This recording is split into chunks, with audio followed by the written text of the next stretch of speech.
La première étape, c'est déjà de savoir exactement qu'est-ce qu'on a envie d'avoir comme routine pendant l'année. Quand on est parent d'élève, par exemple, et qu'on a son enfant qui est en cinquième, euh, on a envie que son enfant travaille tous les jours, régulièrement, sans travailler trop, se tuer à la tâche et se coucher trop tard parce qu'on a beaucoup trop de travail, ni rien faire de toute la journée en mode vacances alors qu'on est en plein septembre. Euh, Ça, c'est la première chose. Donc, ça veut dire que les journées soient équilibrées. Qu'on ait de chaque jour un nombre à peu près égal ou similaire de nombre d'heures de travail à l'école et de nombre d'heures de travail de révision chez soi. D'accord. Il faut que ce soit relativement équilibré. On ne veut pas des 8 heures de cours plus 2 heures et demie de travail chez soi et le lendemain 3 heures de cours et 20 minutes de travail chez soi. Si on a ça, c'est très difficile à gérer quand on est un élève. euh, en restant efficace. Évidemment, sur le moment, c'est facile, on se dit, ouais, c'est bon, on a beaucoup de travail, on est surmené, donc il y a un sentiment d'efficacité, alors que c'est pas le cas, mais au moins on le croit. Il est 9h30 du soir, on mange plus tard parce qu'on a du boulot pour le lendemain, et du coup, le lendemain, on n'a que 3 heures de cours, on est tranquille, et on se dit, on n'a pas besoin de bosser, j'ai rien comme devoir, on a fait à peine 3 heures. Et c'est exactement à l'opposé de ce que le cerveau vous devrez fonctionner. On l'a démontré dans le cours sur la mémoire et sur les 3 types de mémoire. C'est comme votre estomac. Si une journée vous mangez 3 pizzas et le lendemain vous mangez une seule part, vous serez complètement ballonné le premier jour et vous aurez faim le deuxième jour. Et votre cerveau, ce sera la même chose. Il aura accumulé trop d'informations le premier jour, plus d'une cinquantaine de connaissances différentes sur 5 ou 6 matières différentes de la journée. Et là-dessus, vous aurez oublié peut-être la moitié. Et le lendemain, vous allez apprendre que 5 ou 6 informations, puisque vous avez que 3 heures de cours, et laisser passer plus de la moitié des informations de la première journée.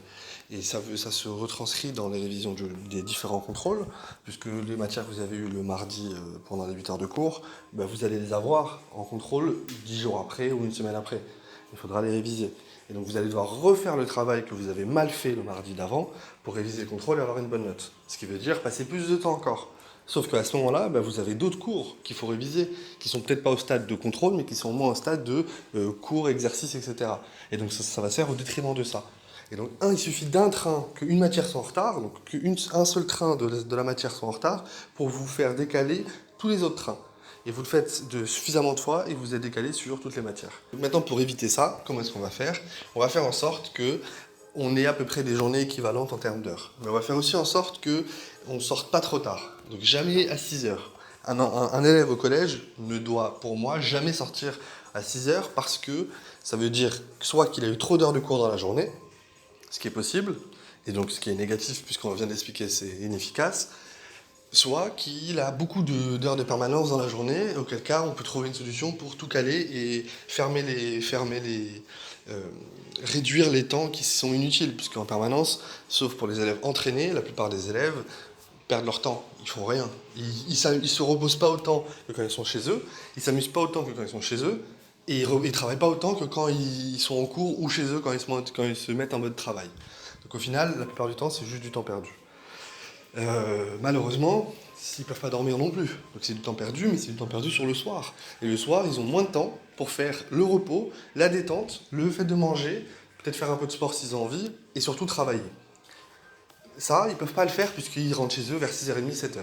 Et un élève au collège n'est pas censé se coucher plus tard que... Ça dépend des gens, mais si un élève se couche à 11h30, minuit, parce qu'il a travaillé de 10h à minuit, c'est déjà négatif. C'est-à-dire que ça, il peut le faire exceptionnellement, quand il y a vraiment un contrôle, ou 2 contrôles, ou 3 contrôles à réviser pour le lendemain, et que c'est déjà trop tard, et qu'il sait qu'il a fait des erreurs, mais il doit quand même corriger ça, ou qu'il a un devoir maison à rendre. On peut le faire de manière exceptionnelle. Pour moi, exceptionnel, c'est une fois toutes les 2, 3 semaines. C'est ça pour moi exceptionnel. Le reste du temps, ça n'arrive pas. D'accord.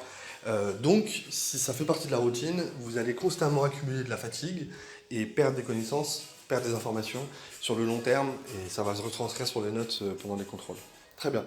Bon courage à vous. Si vous avez des questions, vous pouvez m'envoyer directement par mail sur le site ou alors sur le groupe Facebook privé pour que je puisse vous aider, par exemple, à moduler votre emploi du temps. Vous pouvez me le scanner et m'envoyer soit en photo, soit par mail. Comme ça, je pourrais vous donner mon avis là-dessus. D'accord. Pour respecter les principes que je vous ai déjà énoncés dans cette vidéo. Très bien, bonne rentrée à tous et bon courage. À bientôt.